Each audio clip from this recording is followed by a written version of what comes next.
Let's start there. Get the shoe. You got the shoes? This is a series inspired by my new song, Used to Be Young, where I am going to start at the beginning of my life in 1992 until now in 2023, and we're going to go through the last 30 years. I got nowhere to be, bitch. We're looking at top 100 country songs in 1992. When I was born, my dad had the #1 country song. When I see the numbers, I just see the humans behind it enjoying the music. And I just see people in numbers. My dad grew up the opposite of me. So I think that's where me and my dad's relationship to fame and success is wildly different. Him feeling loved by a big audience impacted him emotionally more than it ever could me. When he feels special or important, it's like healing a childhood wound. And I've always been made to feel like a star. It makes me emotional. So I think that's the difference.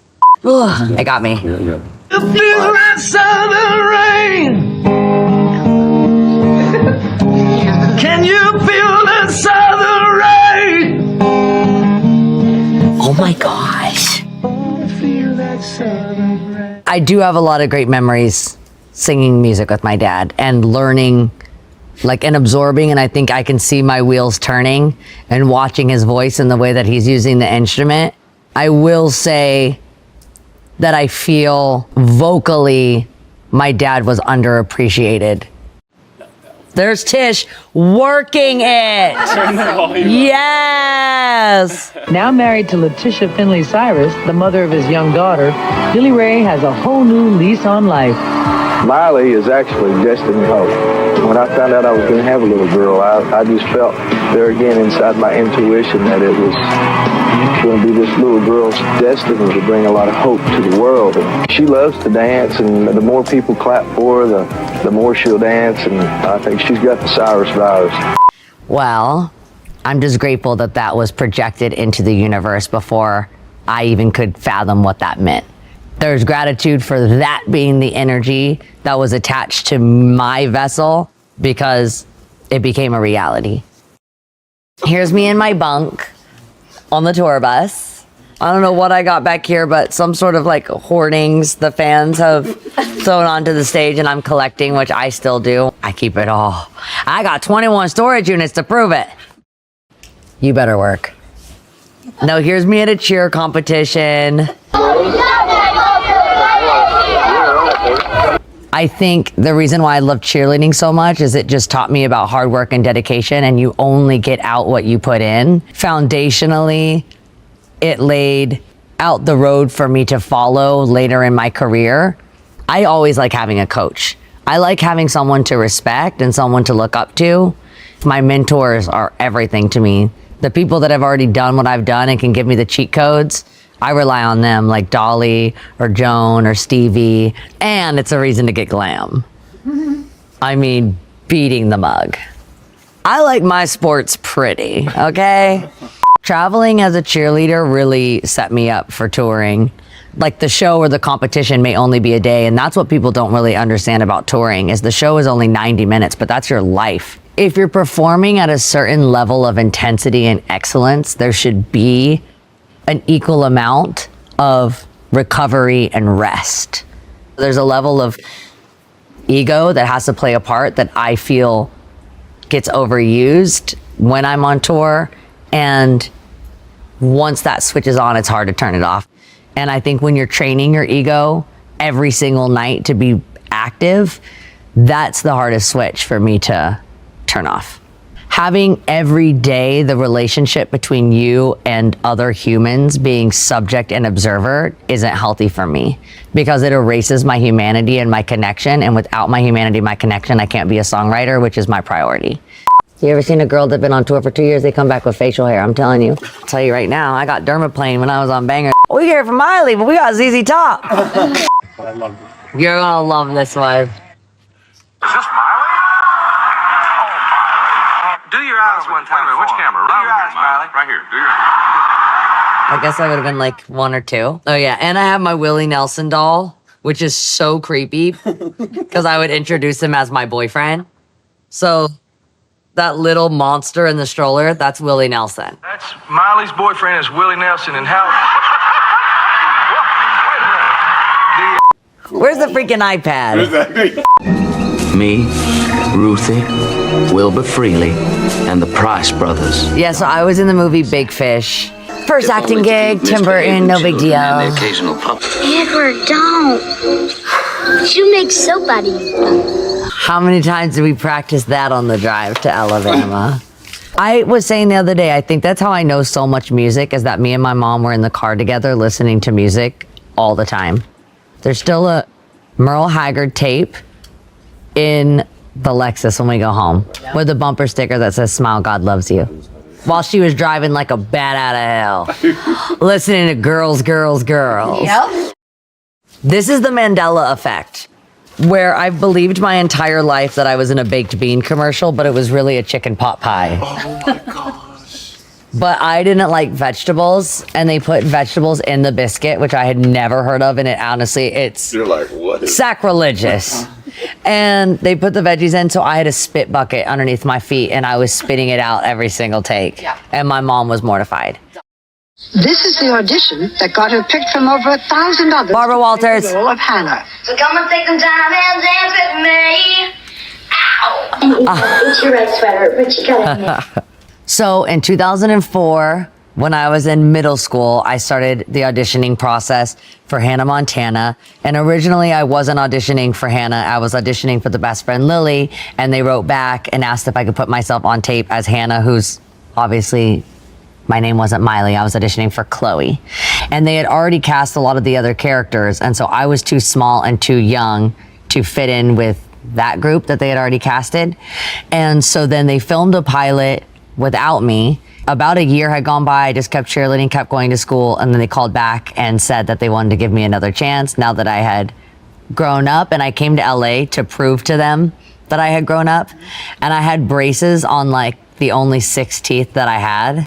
So after I had been cast, it was time for them to bring the dads in to audition. And the casting agent had said, "Your dad is so cute. It would be amazing if he could actually play your dad on the show, but we don't know if that's actually possible." My mom stepped in and said we had been apart as a family for so long because of the show he was doing in Toronto that she would try to make it work and get him to California out to audition. And we did. And here's a video of us doing our handshake. And the rest is history. Yep. She's got friends, and oh yeah, she's got a huge secret. What the world doesn't know is Miley Stewart is Hannah Montana. Okay, so this is a good time to tell the story about the concert. Are you guys? I can hit it. 2, 3, 4. So this was my first concert, besides ever just performing with my dad, of my own. But no one knew who I was and no one knew what the songs were either. That would be the concert that was played in the title sequence of the show and used as projecting that Hannah Montana was the biggest star in the world, when really I was just a kid with 4 teeth from Nashville. This is a schedule. 5:30 a.m. I'm probably like 12 or 13. Friday, January 5th, 5:30 a.m.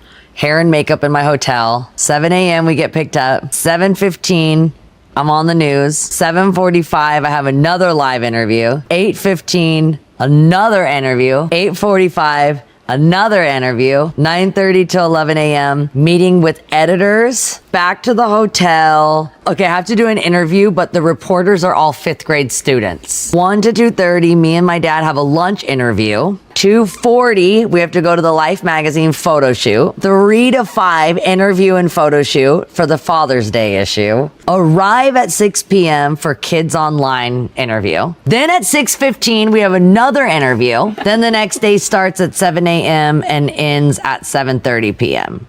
when I fly home to probably go to Hannah. That's on a Saturday.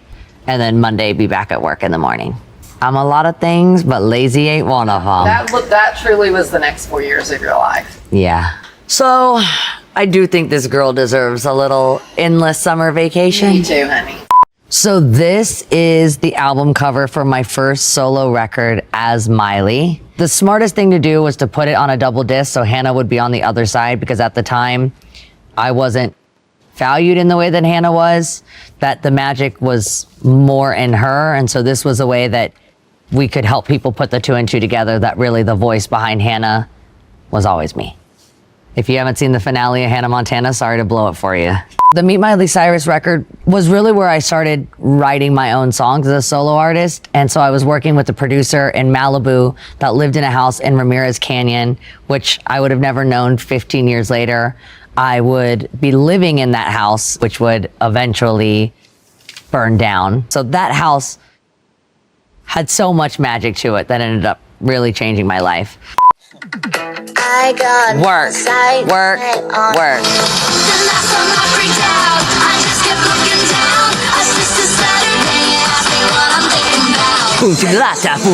I was trying to get all the cleans. Hannah's for kids.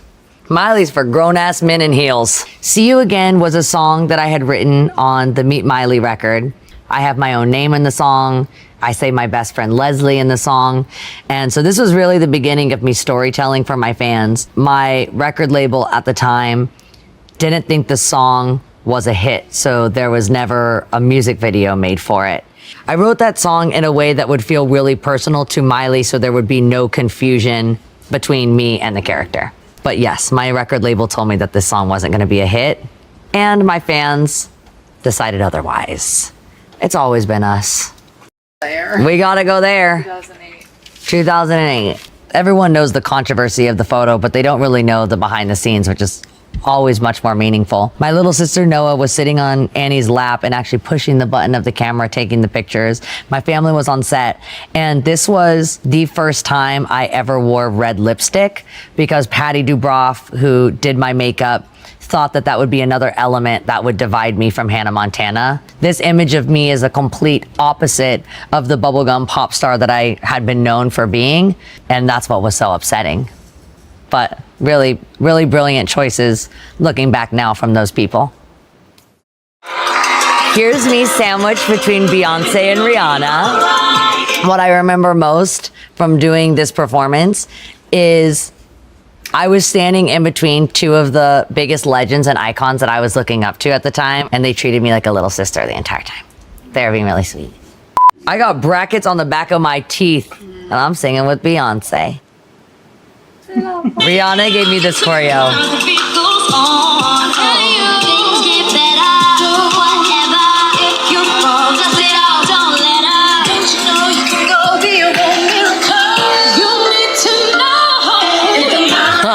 I live. This is singing at the Obama inauguration for the children. So I was singing The Climb.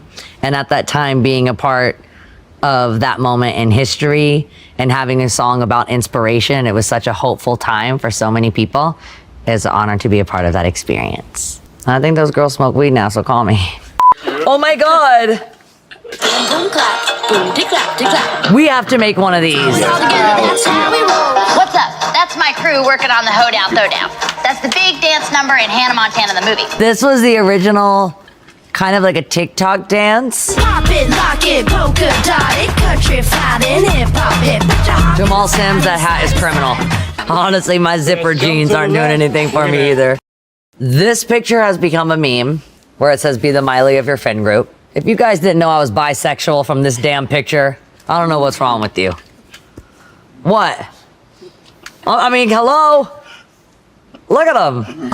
I literally think we were leaving the Grammys to go to the Cheesecake Factory. Me and Emily, Taylor Swift, and Demi Lovato are going to the Cheesecake Factory. These are some classy ladies. In 2008, I needed to do another feature film for Disney, and I didn't want it to be a part of Hannah Montana. Once we had written the screenplay, it was time to audition all the guys who would play Will, my boyfriend, in the movie. And we had gotten it down from thousands to the final 3. And Liam was a part of that final 3. I think one of the elements that made that movie feel so special was it was watching two very young people fall in love with each other, which was happening in real time and in real life. So the chemistry was undeniable. And that was the beginning of a long 10-year relationship. I'm just your average teen with 250 individual hair extensions. Performing her brand new summer hit, Party in the USA, for the first time ever, here's Miley Cyrus. So I had cut Party in the USA and I was doing my first performance for the Teen Choice Awards.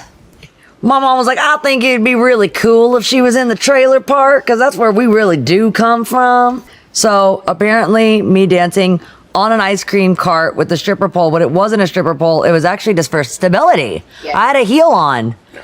Guys, what did you want from me? Was I really gonna do my performance without dancing on top of an ice cream cart? That performance was amazing. It was sick. My pitch is honestly a little off and the hat needed to go. But besides that, is Miley turning into the next Brittany? Hopefully, if God is good, which we know she is. What's the new Twitter called? X? X. Yep. Yeah, the rumors are true. I deleted my Twitter. Can you believe it? No more Twitter. This was backstage on tour, and I wrote this in the bus. I want my private life private. I want my private life private. I ain't living for tablets, no. I'm living for me. No more emo quotes. Mom, how did they get this video of you out in the parking lot? It was actually salvia, though, which is way crazy. So this is from the final episode of Hannah Montana. The drama. Wow. This is how I say goodbye to everyone now. Wow, wow, yeah, yeah. This next chapter that we're going to go through together, we're going to go from 2013-14 to today. A lot has happened. Mom, she said this is when we started pumping up the party. Here we go. Yeah. She is out of... Is it not too much? Can you give me that coffee? It's about to get good. Tish's level. I'm going to. We're going to start at We Can't Stop. Okay. Cutting off the ankle bracelet and putting in the grills. Someone at my label had said there's a new kid named Mike Will, and he's only 22 or 23 years old from Atlanta, but he has a song that he's working on, and it didn't have full production or full lyrics or anything, but it was We Can't Stop, and someone played it and said, would you ever want to work with this kid? Even though he's never done anything like this before. He's never been in pop music before. He's only been in hip hop. Would you be down? So then when I went back to LA, me and him met at the Sunset Marquee for the first time. It was immediate chemistry, immediately just all love. And I knew that he was going to be my partner in crime for that era. And we cut the song. I had cut 23 and I asked Pharrell, who do you think my creative director could be in this era? And I kind of expressed to him what I wanted to do. And he said, there's only one person for you, and that's Diane Martell. Me and Diane got on the phone. She's kind of like, what are you up to? What's your life looking like? And I told her about this crazy party that I had had with my friends. And then she just turned that into the surreal music video that was We Can't Stop. A lot of what I'm wearing is all my own because I just thought after playing a character for so long, the last thing I wanted to do was be somebody that wasn't myself. Then Diane and I came up with the concept for the VMA performance. When you look back at it, you were mad at a freaking 20-year-old dressed as a teddy bear. Working. Wrecking Ball, I had already had the demo. And I had taken this song actually to multiple producers who didn't hear its potential and told me they didn't think it fit bangers. So I called the Party in the USA guy and go, let's do it again. So at the time when I had made Wrecking Ball, I was expecting for there to be controversy and backlash, but I don't think I expected other women to put me down or turn on me, especially women that had been in my position before. So this is when I had received an open letter from Sinead O'Connor, and I had no idea about the fragile mental state that she was in. And I was also only 20 years old, so I could really only wrap my head around mental illness so much. And all that I saw was that another woman had told me that this idea was not my idea. And even if I was convinced that it was still just Min and Power's idea of me, and they had manipulated me to believe that it was my own idea when it never really was. And it was, and it is, and I still love it. Our, younger childhood triggers and traumas come up in weird and odd ways. And I think I had just been judged for so long for my own choices that I was just exhausted. And I was in this place where I finally was making my own choices and my own decisions. And to have that taken away from me deeply upset me. God bless Sinead O'Connor, for real, in all seriousness. The Bangers Tour was an investment in myself. A lot of these ideas were kind of so outlandish that no one really wanted to support me in making these pieces. And so I had big puppets, oversized beds. I came out of my own face on my tongue. And this was me and Diane Martel. This was our full vision once again. She goes like, how would you want to end this concert? Like, the show is so big. How do you end it? And I wanted to end it in a Truman Show reference. So I flew out on a giant hot dog, obviously, and I left through all the clouds and the exit sign the way that Jim Carrey does, because I felt like the Truman Show was really a reflection of my life. I didn't make a dime on this tour because I wanted the tour to be excellent. And when everyone kept saying, why are you doing this? You're going to do like 100 shows and you're not going to make any money. I said, there's no one I would rather invest in than myself. So I paid for it all to make it exactly what I thought I and the fans deserved. So Wrecking Ball receives the biggest honor of the night at the VMAs. It gets Video of the Year. And I had just seen Marlon Brando kind of forfeit his Oscar and use that platform to highlight some activism that was important to him, and I wanted to do the same thing. And so I started my own foundation, Happy Hippie, because I didn't think that it made sense for there to be so much homelessness, especially with young people. And we're having nights like the VMAs where people are in black cars and diamonds and designer clothes and all celebrating each other like we had done something that actually mattered. Felt like Jesse's voice would have been much more impactful to give him my 1 minute on stage and let him have the mic and him take the platform to highlight an issue that was really important to me because it was happening right in my area. I wanted to highlight that issue. All right, so speaking of the VMAs, 2015, I hosted and ended the night with a performance announcing my new free album that I made with the Flaming Lips. My project was called Miley Cyrus and Her Dead Pets. It was all inspired by animals that I had lost. And so my band dressed as all my dead pets. And we closed the show with about 40 top drag queens. So this is psychedelic rock heroes, the Flaming Lips, with 40 drag queens.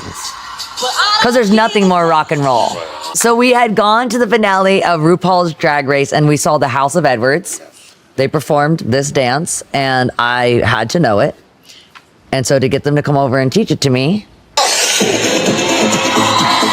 we did a remix of Dead Pets. This is one of my favorite performances of all time. Alyssa Edwards was filming All Stars and they let her off set just to come do this performance. Funny Diane Martel story, she said that she still knew how to do a death drop. She did it in my driveway and broke her ankle. This is when I was hosting the VMAs and this was one of the scenes that I had written because I knew I really wanted a couple of things in the show. I wanted the Flaming Lips, I wanted drag queens, I wanted my grandma, and I wanted my pig in the show. So Snoop Dogg was the perfect kind of like connection. It's my grandma doing what grandmas do, baking cookies, but what she doesn't know is that they were actual edibles. R.I.P., she'll never know. Oh, except on the ride there, because I'm bringing Mom to the set, and they give her her apron. Why does this say, my name's not Mary Jane? What did you say? I was like, I don't know, Mom. These Mary Jane brownies are strong. Where'd you get them? I made them with an OG, an old granny. Specifically, your mammy. Flour and cocoa. Special ingredient. And bake. So that was really fun. Bradley, who is a very important part of my life and my career. This is the beginning of me and Bradley. You gotta start somewhere. This is Bradley dressed as a double-headed rainbow with Wayne Coyne, me, Sharon Galt, and Pamela Anderson. But then Bradley also started doing all of my set design. That's how it really started. Bradley made this piano for me all out of my hair. Yeah, all the picture frames are also made out of my hair. There's my Pablo the Blowfish that died, Twinkle, who the song was about. This was Diane Martell's cat, so I wrote this about Twinkle. And that's Floyd, my dog that had died. And this is my favorite performance I've ever done on SNL, ever. This is me performing the Twinkle song. I had a dream, but what does it mean? What does it mean? I just want to scream. Honestly, sweet baby Lauren for letting me do that. I mean, Lauren literally has like every iconic, legendary performer ever come out and perform their big hits. And I had convinced him somehow that I was going to come out naked and sing a song to Diane Martell's cat. Not even my own cat. What does it mean? What does it mean? What does it mean? This is as serious as it can be, me and Ariana Grande in onesies performing in the backyard. I was flirting with her, and she was a little scared. We were having fun. Ariana's a real friend. There's never been a time where I've asked her to do something that was important to me that she didn't come through, and same thing for me with her. This is the Malibu music video. Next to you. It was really important that the video be as intimate as the record was itself. I had written and recorded all the songs at my Rainbow Land studios that I had at my Malibu house. In 2005, I recorded my first album at that house, and eventually that would become my house where I would write the Younger Now album and Malibu, and it would eventually burn down. And that's my house, and that's my dog Emu. That was the house before, and that was the house that burnt down, which all that was left was the love letters. Please, I'm begging you, please don't do this to me, please. I was filming Black Mirror, and while I was there, the Woolsey fires happened in Malibu, and I was in South Africa, but it was taking place in Malibu. So it was just a real trip. Like probably 2 or 3 years later after this happened, I didn't understand, but I would have this anxiety attack with a vision attached that I would be strapped down to a gurney. So I would have these dreams anytime I would go to perform. And I thought that was just an anxious vision that made no sense. But actually, as my house was burning down, I was strapped to a gurney with my hands locked in handcuffs, strapped to a bed. Found out that my house had burnt to the ground. This was the next day.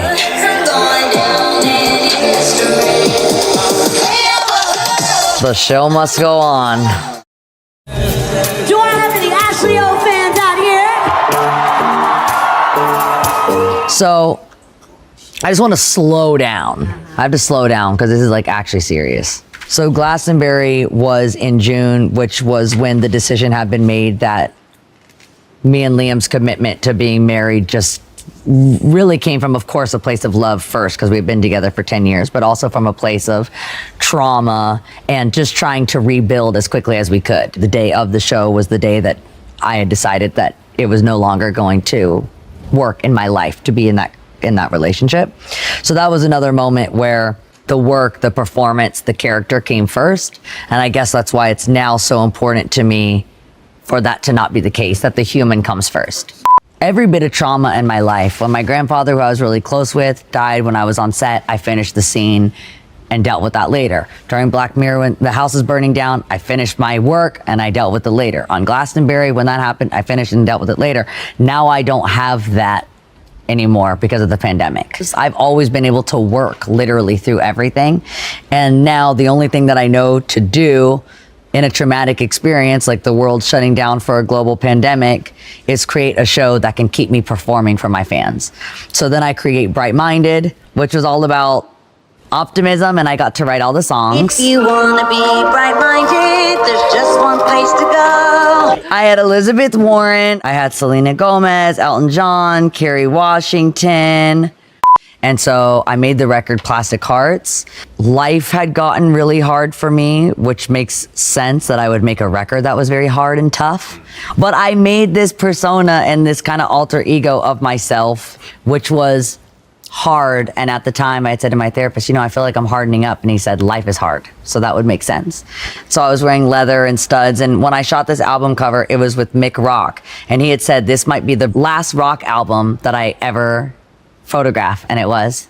So when I was in South America, after getting my plane was struck by lightning, it was really scary. And when we landed, the first person that I called was Taylor Hawkins to ask him if he thought that I should actually continue flying to the next show because he was already where we were going. Next day or the day after, I woke up to the news that he had passed away, that he had overdosed. So during the pandemic, we were actually locked down in the same neighborhood. We became really close. I would go to his house. He taught me all the Chrissie Hynde songs on the drums. I would go over and play the Pretenders with him every night. He would have me dance around to Brass in Pocket with that wireless headset while he would sing along. I knew that he, of all people, would want me to still perform through the pain. So I dedicated the song Angels Like You to Taylor Hawkins at the show in South America.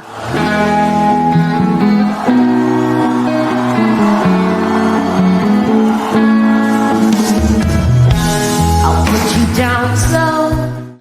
This, I can't even introduce it because it's too fucking iconic. On New Year's, as it's turning 2023, I had used the show to announce that Flowers, my first single off Endless Summer Vacation, was coming. It was just the perfect setup for a song like Flowers that was kind of doing what I had been doing all along, which was taking past pain and trauma and converting it into something optimistic and celebratory. That was the idea behind the video, was to show strength and power, even through heartbreak. And that's how Flowers happened. And this gets us here. I know it used to be crazy. I know it used to be fun. You say it used to be wild. I say I used to be young. Used to Be Young is my newest single. And I wrote the song about 2 years ago and have been producing it ever since, because as I was going through my own metamorphosis and evolution, the song had to grow and shift with me. It's optimistic and there's a sadness. It's allowing sadness and joy to be happening simultaneously, which happens all the time. Like when you're going through heartbreak and you're performing at Glastonbury, I'm brokenhearted, but I'm really fulfilled. And both of those things are allowed to be simultaneously happening. Take one, pour it out. It's not worth crying about the things you can't erase. This, One of One, custom Margiela by Galliano himself. This has a vintage 1970s Mickey Mouse t-shirt underneath, which I thought would be getting the point across of what the song was really about, but also allowing all the other layers of my life and career to be just as important. And it's super emotional because I am kind of a mini me of my mom. And so I could see her inside of the camera by using a technology where I could live stream with my mom from inside of the camera so we could see each other. And as she was dancing with Stephen Galloway, it just made me cry. It made me laugh. It brought up so many real emotions. And I think it's really letting people in to true emotion, which I don't feel we get to see very much these days. We just, looked at all the past, but more importantly, this song is about looking towards the future and where I'm going. So that's what I feel that the song represents. I know it used to be crazy, messed up, but God, was it fun? I know it used to be wild. That's 'cause I used to be young. Thank you for taking this journey with me for the past 30 years, and I hope to take you along with me for the next 30. Thank you. Most gratitude and appreciation for everything that you have made a reality. All of my dreams have come true because of my fans, and I'm deeply grateful. Thank you. That's 'cause I used to be young.